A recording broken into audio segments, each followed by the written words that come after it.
Question ये है कि एक आपके पास कॉइल है, यानी कि सर्कुलर एक रिंग है, और उस रिंग का रेडियस है कितना 8 सेंटीमीटर, और उस रिंग में जब हम उसे राइट हैंड साइड से देखते हैं तो उस रिंग में क्लॉकवाइज डायरेक्शन में कितने एम्पियर करंट का फ्लो हो रहा है, 1 एम्पियर करंट का फ्लो हो रहा है। और आपसे कहा जा रहा है कि इस रिंग के एक्सिस पर 6 सेंटीमीटर के डिस्टेंस पर एक पॉइंट है P, जहां पर आपको मैग्नेटिक फील्ड कैलकुलेट करना है। तो मैंने आपको बताया था अगर हमारे पास एक करंट कैरिंग सर्कुलर कॉइल है तो उससे x डिस्टेंस पर मैग्नेटिक फील्ड निकालने का मैंने डायरेक्ट एक्सप्रेस मतलब फॉर्मूला बताया हुआ है, तब हमने कल डिराइव कर दिया था। ये 8 सेंटीमीटर और ये अगर 6 सेंटीमीटर है, पहले हम इसका जनरल केस ले लेते हैं। अगर हम इस करंट कैरिंग कॉइल का रेडियस r है और इससे x डिस्टेंस पर हमें क्या कैलकुलेट करना है, और इसमें करंट I का फ्लो हो रहा है और x डिस्टेंस पर मैग्नेटिक फील्ड कैलकुलेट करनी है।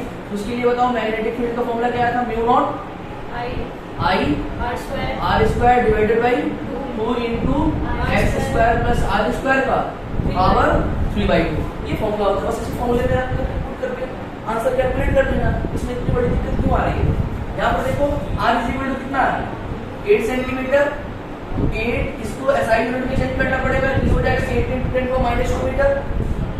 x इक्वल टू कितना है 6 सेंटीमीटर, हम इसको SI यूनिट में चेंज करेंगे, ये हो जाएगा 6 × 10⁻² मीटर।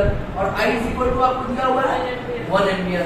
बस उस वाले फॉर्मूले में पुट कर दो, V equal to mu not की वैल्यू कितनी होती है 4 pi × 10⁻⁻7 into I equal to 1, SI unit में डायरेक्टली पुट कर देंगे। R स्क्वायर, R की जगह पे क्या है 8 × 10⁻² का whole square divided by 2 into x की जगह पे कितना है 6 × 10⁻² का होल स्क्वायर प्लस 8 × 10⁻² का होल स्क्वायर, इसका होल पावर 3/2। तो इसको कैलकुलेट कर दो, इसको कैलकुलेट करना देखो कैसे करेंगे। यहाँ से 2 से 2 कैंसिल आउट कर दो, यहाँ पर बचेगा तुम्हारा 2 पाई × 10 की पावर, यहाँ पर देखो -7 इंटू 1 का मल्टीप्लिकेशन से कोई फर्क पड़ने वाला नहीं है। 8 का स्क्वायर कितना हो जाएगा 64 डिवाइडेड बाई, यहाँ पर थोड़ा सा ध्यान देना, 6 × 10⁻² का स्क्वायर है और 8 × 10⁻² का स्क्वायर है। 10⁻² का स्क्वायर क्या हो जाएगा 10⁻4, और इसमें भी 10⁻4 है, 10⁻4 कॉमन आ जाएगा, और जब 10⁻4 कॉमन आएगा उसका होल पावर 3/2 आएगा। तो 10⁻4 की पावर 3/2 का मतलब क्या है 10⁻4 × 3/2, ये कैंसिल आउट होगा तो क्या हो जाएगा 10⁻6। ये चीज समझ में आ रही है? 10⁻6 कैसे होगा क्लियर बताना, नहीं आएगा तो फिर समझाऊंगा अच्छे तरीके से। हाँ, इसको तुम घर पे जाकर भी कर लेना, एक बार और चेक कर लेना, क्रॉस चेक हो गएगा 10⁻6, मतलब यहाँ से टोटल 10⁻6 निकलने वाला है बाहर, कुछ मैं पहले ही बाहर लिखूंगा, ठीक है। अब इसके बाद से देखो 6 का स्क्वायर प्लस 8 का स्क्वायर, 6 का स्क्वायर प्लस 8 का स्क्वायर क्या हो जाता है 10 का स्क्वायर होता है, पढ़ा है ना पाइथागोरस थ्योरम। 6 का स्क्वायर प्लस 8 का square that is equal to 10 का स्क्वायर, और 10 का स्क्वायर का पावर है 3/2। 2 से 2 कैंसिल आउट हो जाएगा, 10 की पावर क्या हो जाएगा 3, ये हो गया हमारा 10 की पावर 3। नीचे पूरा का पूरा कैलकुलेट हो गया, कोई डाउट?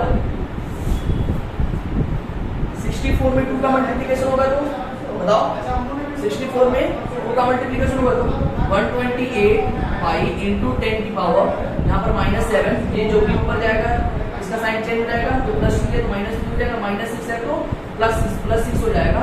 ये 128 पाई × 10 की पावर, ये -10 + 6 दैट इज इक्वल टू 10⁻4, ठीक है।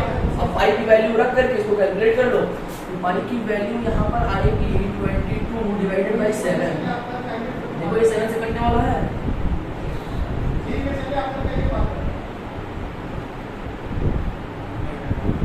तो रैंड ऐसे बस इतना ही कर, इसको कर लेना 10⁻4। अब इसको तुम लोग कैलकुलेट करना, वो मेरे मान का नहीं है, मतलब मान का है मैं नहीं करूँगा, ठीक है। समझ में आई?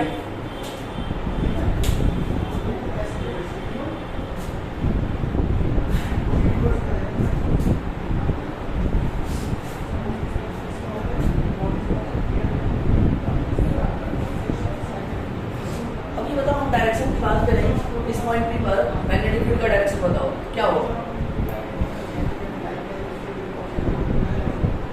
बताओ।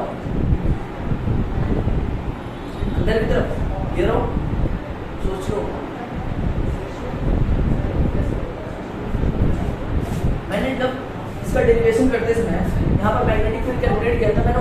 बताया था, मैंने उसका डायरेक्शन बताया था। मैंने ये कहा था जब इसके द्वारा एक डीएल एलिमेंट लिया था तो यहाँ पर मैग्नेटिक फील्ड इस डायरेक्शन में आया था और इसके वर्टिकल कंपोनेंट एक दूसरे को कैंसिल आउट कर रहे थे, सिर्फ हमारे हॉरिजॉन्टल कंपोनेंट एक दूसरे के साथ जुड़े थे। और हॉरिजॉन्टल कंपोनेंट क्या हो रहा है, बाहर की तरफ जा रहा है रिंग से, ठीक है, उसी के एक्सिस के डायरेक्शन में ही बाहर की तरफ जा रहा है। यहाँ पर मैग्नेटिक फील्ड का डायरेक्शन यही है ना, जो देखो वेक्टर का मतलब साइन मैंने साफ साफ दिखा दिया, इसका मतलब क्या है, डायरेक्शन यही है, ठीक है। तो इसके लिए हम देखो क्या होता है, कोई भी सर्कुलर लूप आपको मिले कहीं पर, सर्कुलर लूप, सर्कुलर कॉइल, और उसमें करंट का फ्लो हो रहा है, तो उसका डायरेक्शन निकालने के लिए एक शॉर्ट ट्रिक अपनाइएगा कि अगर मान लीजिए हमारे पास ऐसा रिंग है, ठीक है ना, और इसमें क्लॉकवाइज डायरेक्शन में करंट फ्लो हो रहा है और इसमें एंटी क्लॉकवाइज डायरेक्शन में करंट का फ्लो हो रहा है, ठीक है। तो इसमें हम मैग्नेटिक फील्ड का देखो, कभी भी रिंग के द्वारा जो भी मैग्नेटिक फील्ड का डायरेक्शन आएगा, आप चाहे यहाँ पर निकालो, यहाँ पर निकालो, यहाँ पर निकालो, या इसके बिल्कुल सेंटर में निकालो, अगर इसके एक्सिस पर आप मैग्नेटिक फील्ड निकाल रहे हो और उसका मैग्नेटिक फील्ड निकालने का मैग्नीट्यूड हमने सीख लिया, मैग्नीट्यूड इससे आ जाएगा। इसका डायरेक्शन पता करने के लिए हम क्या करेंगे कि भले इसके एक्सिस पर कहीं पर भी पॉइंट हो, लेकिन मैग्नेट जो हमारा डायरेक्शन आएगा वो हमेशा इसके एक्सिस के डायरेक्शन में ही होगा। अब वो इस डायरेक्शन में हो सकता है या इसका अपोजिट डायरेक्शन में हो सकता है, समझना इस चीज को, या तो इसके फॉरवर्ड डायरेक्शन में हो सकता है या तो इसके बैकवर्ड डायरेक्शन में हो सकता है। मैग्नेटिक फील्ड का डायरेक्शन हमेशा सर्कुलर करंट कैरिंग रिंग के लिए, ठीक है। अब देखो तो कब हमारा फॉरवर्ड डायरेक्शन में होगा, कब हमारा बैकवर्ड डायरेक्शन में होगा। अगर हमारा करंट क्लॉकवाइज डायरेक्शन में फ्लो हो रहा है, करंट क्लॉकवाइज डायरेक्शन में करंट का फ्लो हो रहा है, तब देखो कैसे कैलकुलेट करेंगे मैग्नेटिक फील्ड का डायरेक्शन। हम क्या करेंगे ना, अपने इसको हाथ को, अपने हाथ के फिंगर्स को ऐसे अराउंड करेंगे, ठीक है। हमारे अंगूठे का जो डायरेक्शन देगा ना, वो किसका डायरेक्शन देगा, मैग्नेटिक फील्ड का डायरेक्शन देगा। वैसे ही यहाँ पर देखो, यहाँ पर बाहर की तरफ आ रहा है, यहाँ पर अंदर की तरफ जा रहा है। तो जब भी क्लॉकवाइज डायरेक्शन में करंट का फ्लो हो रहा होगा, वहां पर मैग्नेटिक फील्ड का डायरेक्शन बोर्ड के अंदर की तरफ होगा, और एंटी क्लॉकवाइज डायरेक्शन में फ्लो हो रहा होगा तो मैग्नेटिक फील्ड का डायरेक्शन बोर्ड के बाहर की तरफ होगा। नहीं आ रहा, ठीक है, इसको बनाओ, लिखो जो भी लिखना है। क्लियर हो गया। अगर क्लॉकवाइज डायरेक्शन में करंट का फ्लो हो रहा है तो बोर्ड के अंदर की तरफ, अगर एंटी क्लॉकवाइज डायरेक्शन में करंट का फ्लो हो रहा है तो बोर्ड के बाहर की तरफ। यहाँ पर देखो मैंने ये रिंग कैसे लिया हुआ है, इसका एक्सिस ऐसे है ना, तो यहाँ पर बता दो यहाँ पर मैग्नेटिक फील्ड का डायरेक्शन कैसे होगा। इसमें देखो राइट हैंड साइड से देखने पर क्लॉकवाइज डायरेक्शन में करंट का फ्लो हो रहा है, इस वाले में राइट हैंड साइड से देखने पर करंट का डायरेक्शन क्लॉकवाइज डायरेक्शन है, राइट हैंड साइड से देखने पर। बताओ यहाँ पर मैग्नेटिक फील्ड का डायरेक्शन इस तरफ होगा या इस तरफ होगा।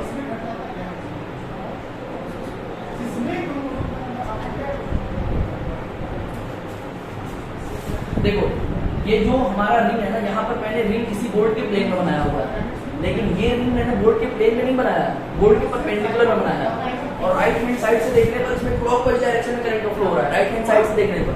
तो मुझे आपको बताना है कि इस वाले पॉइंट पर मैग्नेटिक फील्ड का डायरेक्शन किस तरफ होगा, इसी एक्सिस पर अंदर की तरफ होगा। ये कहना चाहते हो ना, बिल्कुल सही है, ठीक है। क्योंकि अगर राइट हैंड साइड में करंट का फ्लो हो रहा है तो आप हाथ कैसे घुमाओगे, यानी हमारे मैग्नेटिक फील्ड का डायरेक्शन अंदर की तरफ आ रहा है। अगर एंटी क्लॉकवाइज डायरेक्शन में फ्लो होता तो इस तरफ। ये होगी ना,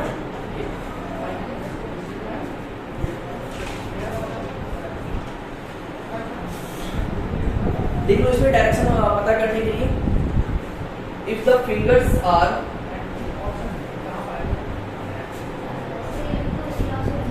क्या हाँ राइट हैंड पॉम रूल ही लग रहा है, बस इसको बताने का जगह जगह पर अलग अलग तरीका है। राइट हैंड पॉम रूल हर जगह बच्चे अप्लाई नहीं कर पाते हैं, ठीक है।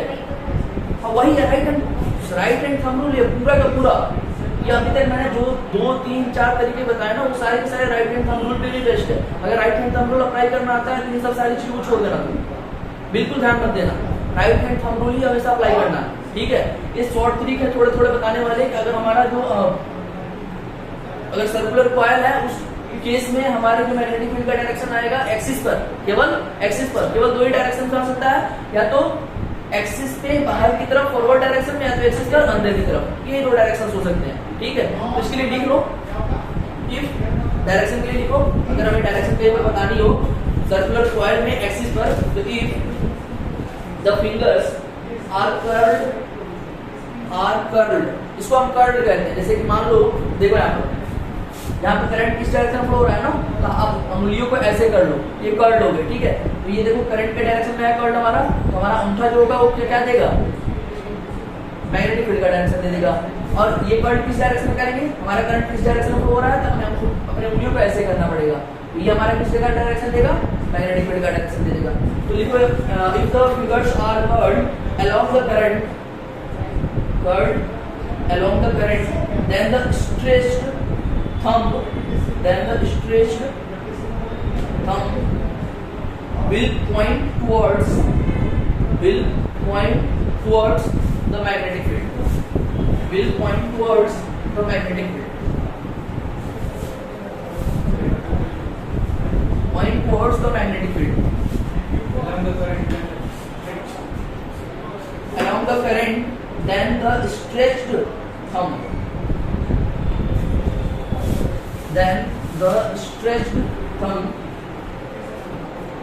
point towards the magnetic field, will point towards the magnetic field.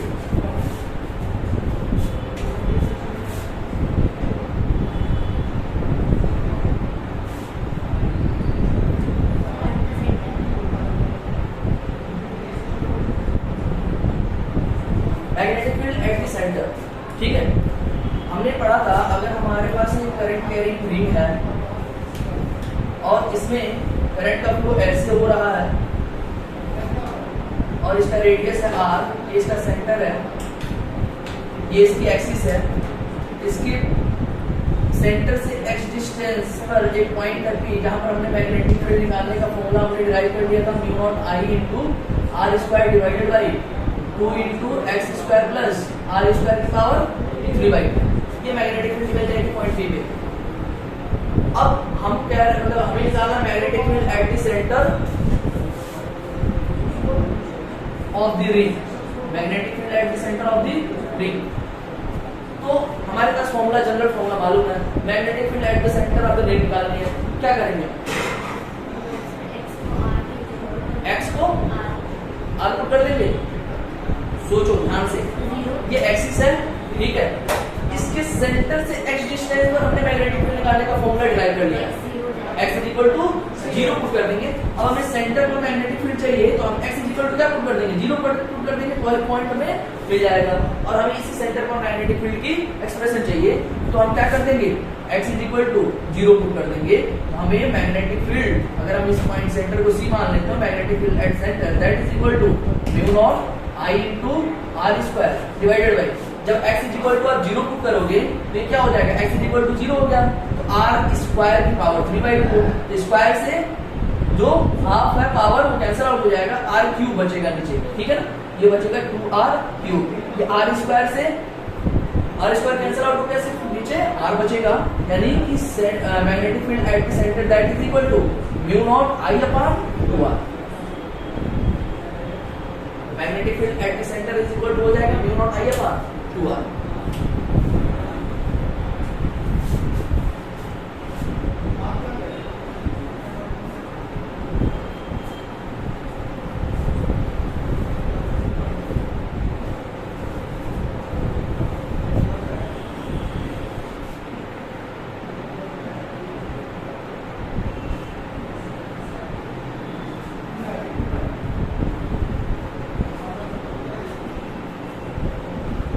Magnetic field at the point far away from the centre, ठीक है। अगर x की वैल्यू बहुत ज्यादा डिस्टेंस पे है, अगर x की वैल्यू बहुत ज्यादा डिस्टेंस पे है, देखो बात समझो, कह रहा है अगला हमारा टॉपिक है magnetic field at the point far away from the centre, centre से बहुत दूर है, सेंटर से बहुत दूर होने का मतलब क्या है, x की वैल्यू r के रिस्पेक्ट में बहुत ज्यादा बड़ी हो गई, ठीक है, x की वैल्यू r के रिस्पेक्ट में बहुत ज्यादा बड़ी हो गई। उस केस में क्या, हम यहाँ पर देखो x के रिस्पेक्ट में r को क्या कर सकते हैं, नलिफाई कर सकते हैं। x के रिस्पेक्ट में जब x की वैल्यू r से बहुत ज्यादा बड़ी हो गई, ठीक है, तो इसका स्क्वायर जो होगा, मतलब x का स्क्वायर जो होगा वो तो r से और ज्यादा बड़ा हो जाएगा, ठीक है। जैसे कि मान लो 1000 में 1 रुपया तुम ऐड कर रहे हो तो कोई फर्क पड़ने वाला, तभी कहोगे कि हमारे पास 1000 ही है, बस समझ आ रही है ना। तो यहाँ से ये क्या हो जाएगा, r स्क्वायर हमारा नेगलेक्ट हो जाएगा, तो हमें b की वैल्यू मिलने वाली है mu not I into r square divided bye 2, अब देखो यहाँ से r की वैल्यू यहाँ पर 0 पुट कर देंगे तो x स्क्वायर की पावर 3/2, तो 2 से 2 कैंसिल आउट करके क्या बचेगा यहाँ पर x क्यूब बचने वाला है। तो magnetic field for away from the centre का फॉर्मूला हम डायरेक्टली पुट कर सकते हैं, B = μ0 I r² divided by 2x cube. Clear हुआ? आ रहा समझ में ना? किसी को कोई डाउट? ठीक है, तो हमने for away from the centre निकाल लिया, एट द सेंटर निकाल लिया। अब मान लो मैं कहूं कि इंफिनिटी पे मैग्नेटिक फील्ड बताओ, इसके द्वारा इस करंट कैरिंग रिंग के द्वारा इंफिनिटी पे इसके एक्सिस पर इंफिनिटी पर मैग्नेटिक फील्ड का फॉर्मूला मतलब कितना आएगा तुम्हारे हिसाब से? x = इंफिनिटी पुट कर देंगे, ये पूरी की पूरी वैल्यू क्या हो जाएगी 0, यानी इंफिनिटी पे अप्रोक्स 0 आ रही है वैल्यू। ठीक है, magnetic field at the centre μ0 I/2r आ रही है। यहाँ पर देख हमारा जो जनरल फॉर्मूला है इसको थोड़ा सा ध्यान से देखना, जनरल फॉर्मूले को ध्यान से देखना मैग्नेटिक फील्ड निकालने के लिए x डिस्टेंस पर। यहाँ पर जो एक्सप्रेशन है ना, पूरे एक्सप्रेशन में x, यहाँ पर देखो वेरिएबल क्या है, पूरे एक्सप्रेशन में वेरिएबल क्या है x है ना, यानी कि x क्या कर रहा है, यहाँ पर भी हो सकता है, यहाँ पर भी हो सकता है, यहाँ पर भी हो सकता है, इंफिनिटी भी हो सकता है और इधर की तरफ इंफिनिटी भी हो सकता है। x की वैल्यू पॉजिटिव भी हो सकती है, नेगेटिव भी हो सकती है। पॉजिटिव कब होगी? हमने पॉजिटिव x डायरेक्शन में पॉजिटिव माना हुआ है, इस डायरेक्शन में जाएंगे तो पॉजिटिव लेंगे x की वैल्यू, इस डायरेक्शन में जाएंगे तो नेगेटिव लेंगे x की वैल्यू।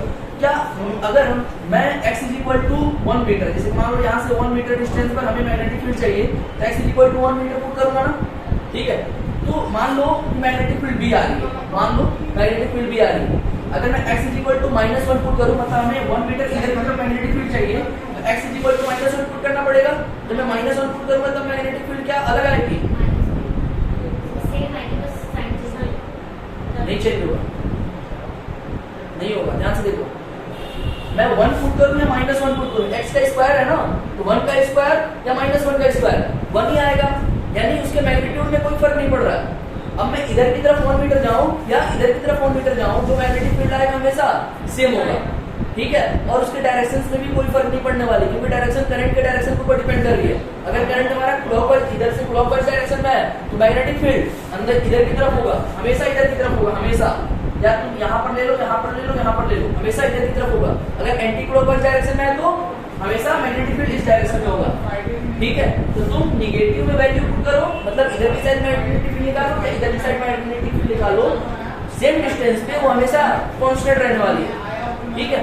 हमने magnetic field at the centre निकाल लिया, magnetic field at the infinity निकाल लिया। अब हम बनाने वाले हैं ग्राफ, ठीक है।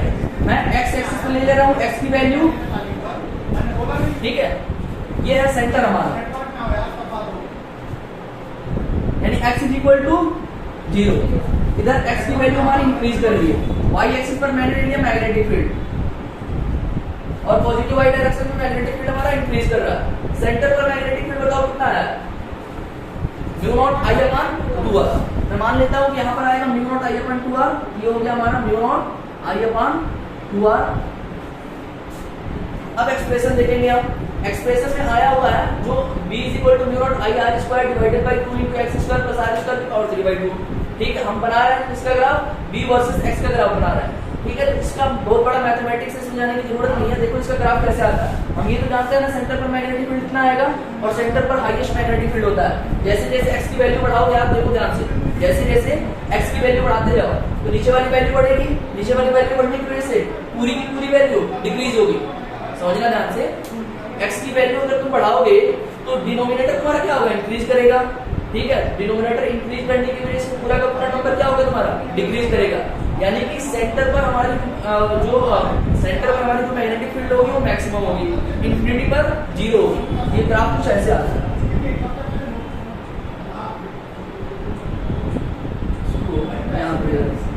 ये हमारी μ0 I/2r,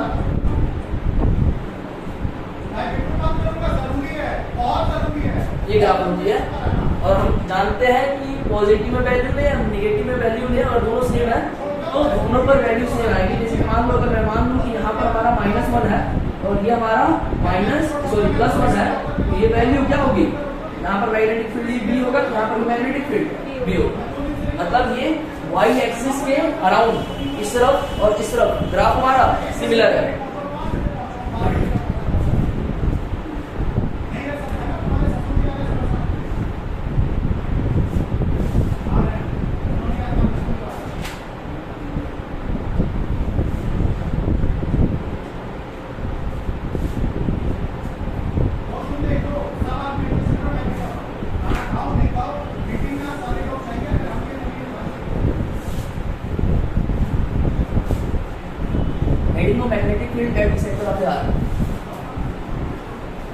magnetic field at the centre of graph बना दिया, क्यों नहीं बनाया? बना दिया, ये भी बनाया।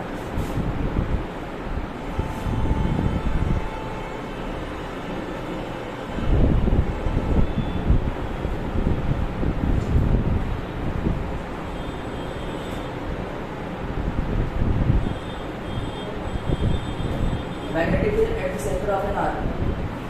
अभी हमने क्या कैलकुलेट करा? Magnetic field at the centre of A coil या रिंग। मतलब वो आर्क क्या होता है? किसी भी एक रिंग का छोटा सा पार्ट होता है। हमने पूरे रिंग के लिए कैलकुलेट कर लिया सेंटर पर मैग्नेटिक फील्ड।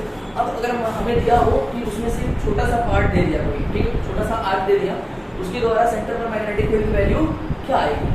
जैसे मैं मान लूँ ये है हमारा एक छोटा सा आर्क और इसका सेंटर कुछ यहाँ पर है और इसका रेडियस है r, ठीक है ना, और इसकी लेंथ है l। आर्क की लेंथ की बात कर रहा हूं मैं, ठीक है। आर्क की लेंथ l है, रेडियस है r। लेंथ देगा आपको या ये अल्फा की वैल्यू देगा कि सेंटर पर कितना एंगल सबटेंड कर रहा है। ये r सेंटर पर कितना एंगल सबटेंड कर रहा है उसकी वैल्यू देगा या आर्क की लेंथ की वैल्यू देगा। और आपसे पूछेगा इसके सेंटर पर मैग्नेटिक फील्ड की वैल्यू बताओ। अगर इसमें करंट I का फ्लो हो रहा है, अगर इसमें करंट I का फ्लो हो रहा है, इसके सेंटर पर मैग्नेटिक फील्ड कितनी आएगी? अगर मैं मान लूँ ये पॉइंट P है तो magnetic field eight point P इसकी वैल्यू कैलकुलेट करनी है। तो ये मैं इलेक्ट्रिक फील्ड जब मैं करा रहा था वहां पर भी मैंने ऐसी चीज कराई थी, उसको आसानी से कर सकते हो। बस आप क्या करो, एक छोटा सा डीएल एलिमेंट ले लो। क्या करो? एक छोटा सा डीएल एलिमेंट ले लो। तुम ध्यान से देखना, हम क्या करेंगे, इस आर्क पर एक छोटा सा एलिमेंट ले लेंगे डीएल लेंथ की, ठीक है, और हम मान लेंगे कि ये हमारा जो डीएल लेंथ है, डीएल आर्क है, वो सेंटर पर डी थीटा एंगल सबटेंड कर रहा है। कितना एंगल सबटेंड कर रहा है? D theta. और इसके एक एंड पॉइंट वाले एक्सिस से, एंड पॉइंट वाले एक्सिस से थीटा एंगल बना रहा है। यहां से इस एक्सिस से थीटा एंगल पर मैंने डीएल एक एलिमेंट ले लिया, जो एलिमेंट सेंटर पर डी थीटा एंगल सबटेंड कर रहा है। बात समझ आ गई ना? एक जनरल केस बताओ कि डीएल की वजह से, डीएल लेंथ की वजह से मैग्नेटिक फील्ड कितना आया था? dB is equal to mu not I upon 4 pi dl sine theta divided by r square. यही था ना? यहाँ पर बताओ थीटा की वैल्यू कितनी है? देखो डीएल का डायरेक्शन क्या है, ठीक है, इसके टेंजेंट के डायरेक्शन में, r के टेंजेंट के डायरेक्शन इस वाले पॉइंट पर, और r का डायरेक्शन ये है। दोनों में एंगल कितना? 90 डिग्री। देखो ना, किसी भी सर्कल में कहीं पर जो टेंजेंट होता है और ये रेडियस है ना, तो रेडियस और टेंजेंट इन दोनों के बीच का एंगल कितना होता है? हमेशा 90 डिग्री होता है। तो ये टेंजेंट हमारा किसका डायरेक्शन बताएगा? यहाँ पर डीएल पर ये टेंजेंट हमारा किसका डायरेक्शन बताएगा? डीएल का डायरेक्शन बताएगा। और ये हमारा आर का डायरेक्शन है, तो डीएल और आर में कितने डिग्री का एंगल है? 90 डिग्री का है। ये वैल्यू क्या हो जाएगी? 1 हो जाएगी। आर की जगह पे कैपिटल आर है, तो dV इज इक्वल टू हम लिख सकते हैं mu not I upon 4 pi dl into dl divided by r square, ठीक है। अब देखो, अब दो चीजें हैं, या तो लेंथ के फॉर्म में दिया होगा या तो एंगल के फॉर्म में दिया होगा, ठीक है। इसको इंटीग्रेट कर दो आप, डीएल के टर्म में ही करते हैं, इसको इंटीग्रेट करेंगे। यहाँ पर देखो आर हमारा कांस्टेंट है, mu not I upon 4 pi constant है, हमारा क्या है? डीएल बस क्या कर रहा है? वेरी कर रहा है। और डीएल हमने ये वाला एलिमेंट लिया हुआ है, हमें इसको इंटीग्रेट करना है। डीएल को इंटीग्रेट करना पड़ेगा, कहां से कहां तक इंटीग्रेट करना पड़ेगा? इसके इनिशियल पॉइंट से लेकर के फाइनल पॉइंट तक इंटीग्रेट करना पड़ेगा। और जब हम इसको इंटीग्रेट करेंगे, इंटीग्रेट क्यों करते हैं? टोटल लेंथ को कैलकुलेट करने के लिए। टोटल लेंथ में दिया हुआ है L, तो डीएल को इंटीग्रेट करके क्या आ जाएगी वैल्यू? L आ जाएगी। तो जब हम इसको इंटीग्रेट करेंगे तो हमारा बी नेट मिल जाएगा, B net at the centre that is equal to mu not I upon 4 pi r square. ये तो पहले से ही क्या था? Mu not I upon 4 pi r square. ये पहले से ही कांस्टेंट था। डीएल को इंटीग्रेट करेंगे, जब डीएल को इंटीग्रेट करेंगे, चलो एक बार और लिख देता हूं, B net is equal to mu not I upon 4 pi r square. Dl को इंटीग्रेट करने पर L आ जाएगा।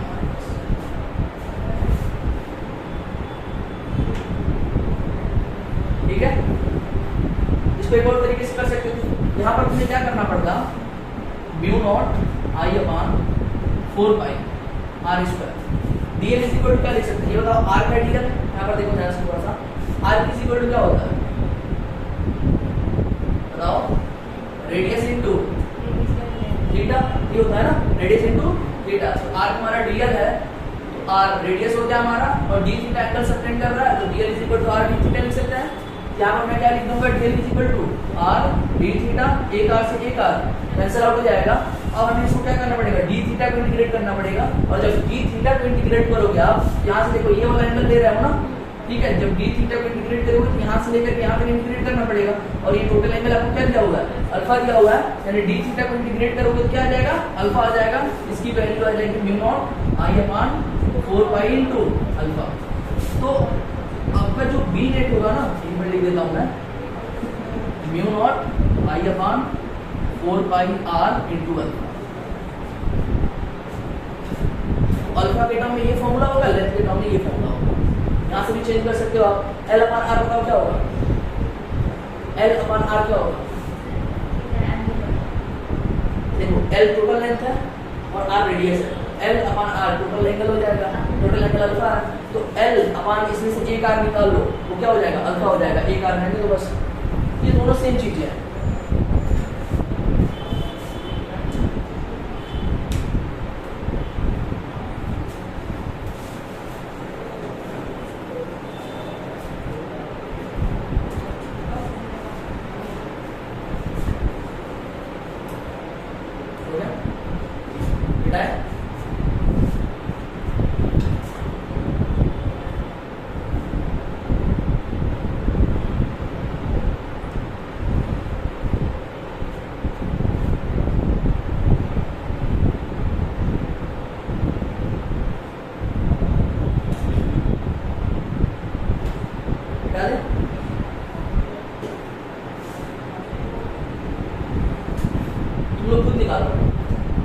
Magnetic field at the center of semicircle.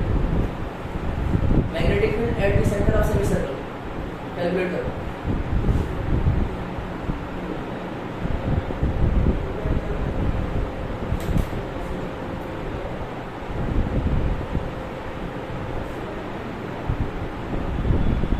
Magnetic field at the center of semicircle.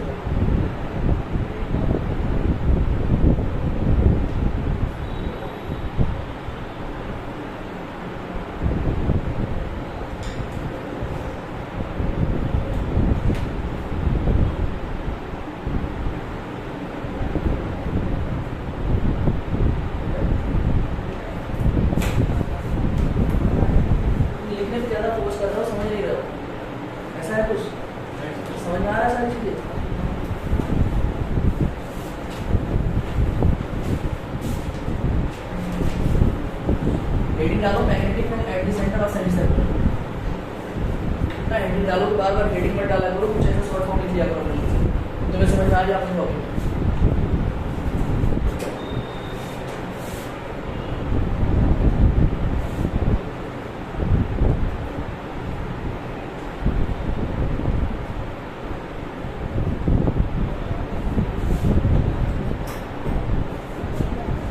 क्या होगा आंसर बताओ।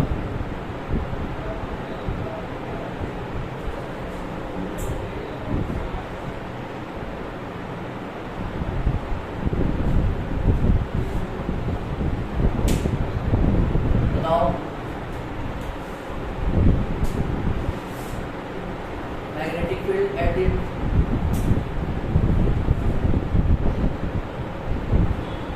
अब यार अल्फा की वैल्यू क्या बताओ, अल्फा की वैल्यू क्या होगी यहाँ पे 180 हो जाएगी। 180 का मतलब पाई में जब उसे पुट करोगे तो 180 इज इक्वल टू पाई, बस अल्फा की वैल्यू पाई पुट कर देनी, आंसर मिल जाएगा तुम्हें। अभी तुमने आर की वजह से मैग्नेटिक फील्ड का डेरिवेशन करा ना, आर की वजह से मैग्नेटिक फील्ड कितना आया था,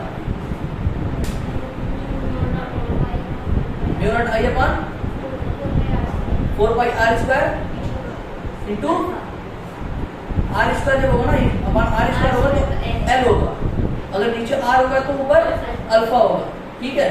तो mu not I upon 4 pi are into alpha, तो mu not I upon 4 pi into alpha की जगह पे क्या हो जाएगा इसके लिए पाई हो जाएगा, पाई से पाई कैंसिल आउट होकर के आंसर आ जाएगा mu not I upon 4 r. इसमें क्यों इतना सोच रहे हो?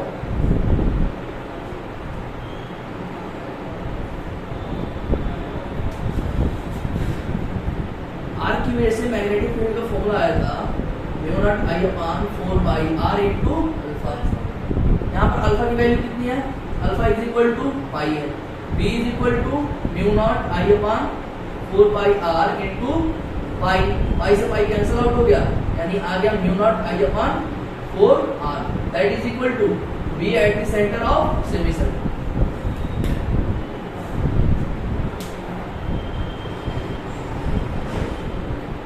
B at the centre of semi circle. तुम्हें ये मिल गया कि एक आर की वजह से मैग्नेटिक फील्ड निकालना। अगर मैं कहूं कि तुम आर के फॉर्मूले से तुम बताओ कि सेंटर पर किसी भी कॉइल का मतलब फुल सर्कल के सेंटर पर मैग्नेटिक फील्ड कितना होगा, तो अल्फा की वैल्यू क्या पुट कर दोगे? 360 मतलब 2 पाई पुट कर दोगे तो तुम्हें वैल्यू क्या मिल जाएगी? Mu not I upon 2 R. पन्ना पलट के देखो, अभी लिखवाया था मैंने mu not I upon 2 R. ठीक है, अगर मान लो क्लॉकवाइज डायरेक्शन में करंट का फ्लो हो रहा है तो मैग्नेटिक फील्ड का डायरेक्शन, अगर एंटी क्लॉकवाइज डायरेक्शन में करंट का फ्लो हो रहा है तो ठीक है, तो आप लिख भी सकते हो कि अगर हमारा करंट का फ्लो क्लॉकवाइज डायरेक्शन में होगा तो इन टू द बोर्ड। ठीक है, अगर एंटी क्लॉकवाइज डायरेक्शन में करंट का फ्लो होगा तो out of the board.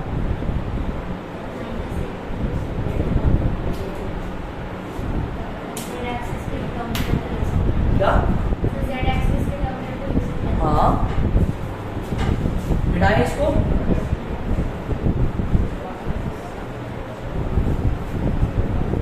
Question लिखो। एक और चीज है कि अगर मान लो जैसे कि ये जो कॉइल है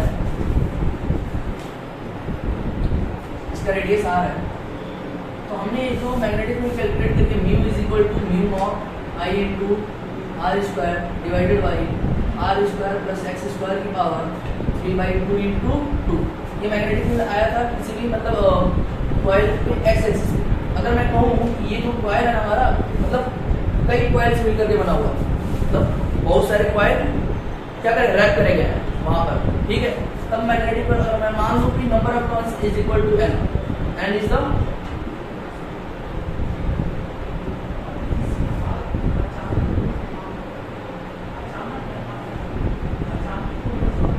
n is the number of turns of coil। ठीक है, जो coil है हमारा उसमें number of turns n है, उस केस में मैग्नेटिक फील्ड क्या हो जाएगा? एक coil के लिए मैग्नेटिक फील्ड कितना आ रहा है? n coil के लिए क्या हो जाएगा? into n कर दीजिए। ठीक है, ये चीज याद रखना। n coil के लिए मैग्नेटिक फील्ड जो आएगा ना वो हो जाएगा mu not n i r square. ये n म्यू नॉट के बाद लिख देते हैं, उसको याद करने में थोड़ी सी आसानी होगी, इसी फॉर्मेट में लिखा जाता है नहीं तो mu not n into I r square divided by 2 into r square plus x square not 3/2।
देखो आपके पास क्वेश्चन है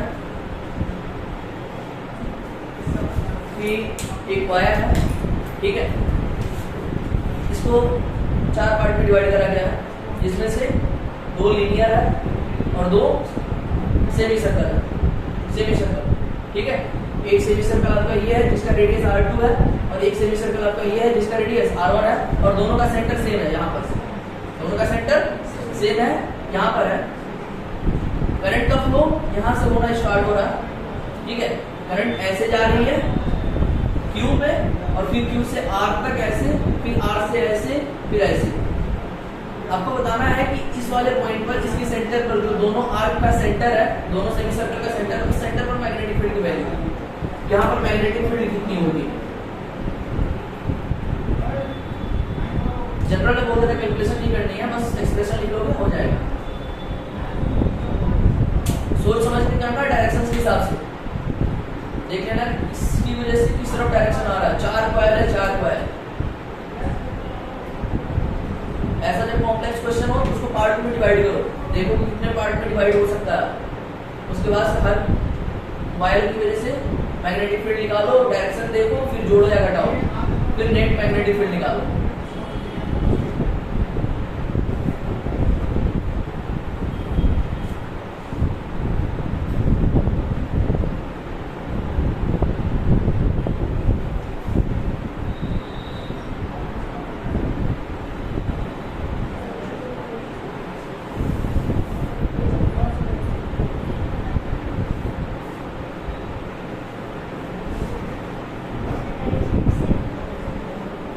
करंट कैसे जा रहा,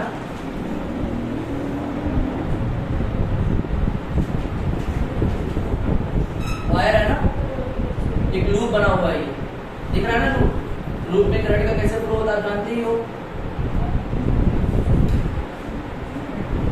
पूरे लूप में सर्कुलेट करेगा। देखो हमें यहाँ पर अगर मैग्नेटिक फील्ड कैलकुलेट करनी है तो मैग्नेटिक फील्ड का फॉर्मूला देखो, ध्यान दो। टोटल कितने वायर हैं, कितने वायर में डिवाइड कर सकते हैं हम, 4 वायर में डिवाइड कर सकते हैं, 1 2 3 4।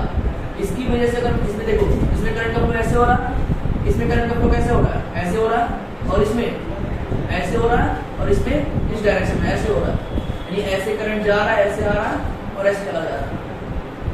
आपको magnetic field at the centre बतानी है। तो आप देखो इसकी वजह से यहाँ पर कितना मैग्नेटिक फील्ड होगा। क्या एक स्ट्रेट वायर है और स्ट्रेट वायर के एक्सिस पर ही पॉइंट पड़ रही है, तो स्ट्रेट वायर के एक्सिस पर किसी भी पॉइंट पर मैग्नेटिक फील्ड कितना होता है, 0 होता है। तो ये दोनों जो स्ट्रेट वायर है इनकी वजह से यहाँ पर मैग्नेटिक फील्ड का इफेक्ट 0 खत्म हो गई ये दोनों। अब बच रहा है हमारे पास 2 सेमी सर्कल। सेमी सर्कल का अभी हमने फॉर्मूला पढ़ा। सेमी सर्कल के लिए मैग्नेटिक फील्ड कितना होता है, इसके सेंटर पर μ0I/4R, ठीक है। तो ये बताओ B1 इसकी वजह से मैग्नेटिक फील्ड कितना हो जाएगा, μ0I/4 R1। इसकी वजह से मैग्नेटिक फील्ड कितना हो जाएगा, μ0I/4 R2। इतना क्यों ज्यादा सोच रहे हो। अब देखो यहाँ पर इस वाले करंट, इस वाले वायर की वजह से यहाँ पर मैग्नेटिक फील्ड का डायरेक्शन, बाहर वाले वायर की वजह से यहाँ पर मैग्नेटिक फील्ड का डायरेक्शन बोर्ड के अंदर की तरफ, इस वाले वायर की वजह से बाहर की तरफ, ठीक है। अभी बताओ यहाँ पर मैग्नेटिक फील्ड किसकी वजह से ज्यादा होगी, अंदर वाले वायर की वजह से ज्यादा होगी या बाहर वाले वायर की वजह से ज्यादा होगी। यहाँ पर मैग्नेटिक फील्ड इसकी वजह से ज्यादा होगी या इसकी वजह से ज्यादा होगी, ऊपर वाले से ज्यादा होगी, R2 वाले की वजह से ज्यादा होगी, अंदर वाला जो वायर है उसकी वजह से ज्यादा होगी। क्यों, क्योंकि आप देख रहे हो μ0 कांस्टेंट है, 4 भी कांस्टेंट है, I हमारा सेम करंट दोनों वायर में फ्लो हो रहा है, यानी B is inversely proportional to R, यानी जिसका रेडियस कम होगा उसकी वजह से मैग्नेटिक फील्ड ज्यादा होगी। रेडियस किसका कम है, इसका रेडियस कम है, इसलिए इसकी वजह से मैग्नेटिक फील्ड ज्यादा होगी। तो इसकी वजह से मैग्नेटिक फील्ड हमारा बाहर की तरफ आया है ना, तो बाहर की तरफ ही नेट मैग्नेटिक फील्ड आएगी, बाहर की तरफ नेट मैग्नेटिक फील्ड आएगी, यानी अंदर की तरफ जो हमारा मैग्नेटिक फील्ड है उसको सब्ट्रैक्ट करना पड़ेगा। तो बी नेट कितना होगा, μ0I divided by 4 R2 minus μ0I divided by 4 R1, और ये टोटल मैग्नेटिक फील्ड बाहर की तरफ होगी। तो ये बी नेट को हम लिख सकते हैं, कांस्टेंट ले लो μ0I/4, अंदर बच जाएगा हमारा 1/R2 माइनस 1/R1 बाहर की तरफ। ये होगा नेट मैग्नेटिक फील्ड।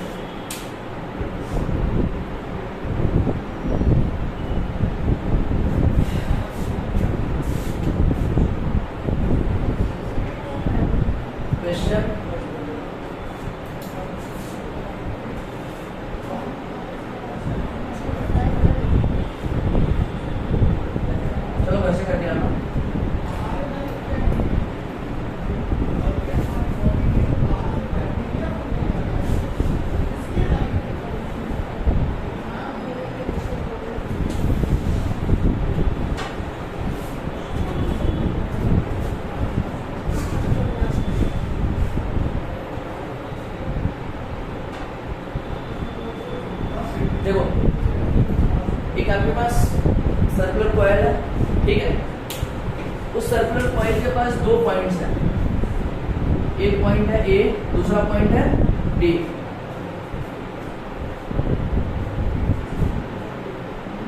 आज समझे? हम उन दोनों पॉइंट को क्या किए हुए हैं ना, ये चूंकि कंडक्टर होगा, कंडक्टिंग टाइप का मटेरियल होगा, इसलिए हम इसको करंट का फ्लो करा पा रहे हैं। तो हमने क्या किया हुआ ना, एक को पॉजिटिव टर्मिनल से और दूसरे को नेगेटिव टर्मिनल से। किसी भी बैटरी की, इस बैटरी के वोल्टेज से कोई मतलब नहीं है, बस मैंने बैटरी है दिखाने के लिए भी लिख दिया, बस इतना ही मतलब इसका। हमने पॉइंट ए को पॉजिटिव टर्मिनल और पॉइंट बी को बैटरी के नेगेटिव टर्मिनल से कनेक्ट कर दिया, यानी कि अब क्या होगा, इसमें करंट का फ्लो होने लगेगा। करंट जब यहाँ पर ऐसे जाएगा, इस वाले जंक्शन पे पहुंचेगा, तो क्या होगा, दो पार्ट में डिवाइड हो जाएगा, एक इस तरफ से जाने लगेगा, एक इस तरफ से जाने लगेगा। अब ये जो दोनों पॉइंट्स है ना, एक आर्क बना रहा है और ये आर्क सेंटर पर 90 डिग्री का एंगल सबटेंड कर रहा है। क्लियर हुआ ये चीज?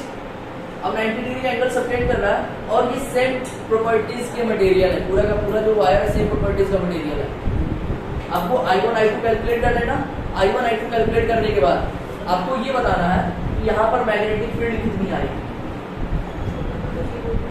अब देखो, इस वाले वायर में जो करंट का फ्लो है ना, उसका इफेक्ट नेग्लिजिबल मान के चलना सेंटर पे। सिर्फ इन दोनों वायर की वजह से यहाँ पर मैग्नेटिक फील्ड कितनी आएगी वही कैलकुलेट करनी है। आया समझ में? क्लियर है? ठीक, इतना रहने देते हैं, बाकी चलते हैं।